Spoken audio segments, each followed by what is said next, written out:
how to fix Valorant not opening. Easy and quick. If you want to fix it, all you need to do, just type here background apps,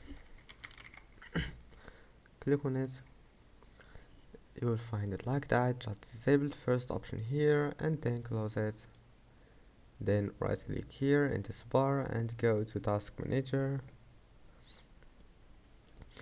Now once you're here, maybe you'll find it like that, then just click more details. And now once you're here, just close all the applications that you don't need, like Google Chrome.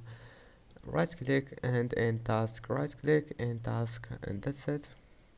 After that, just run Valorant as an administrator, and if that doesn't fix your problem, then just try to restart your PC, and after that close the applications again here and close all the application that takes your memory. Just click memory and close application that you don't need, and your problem must be fixed. Don't forget to like and don't forget to subscribe, and see you in the next video.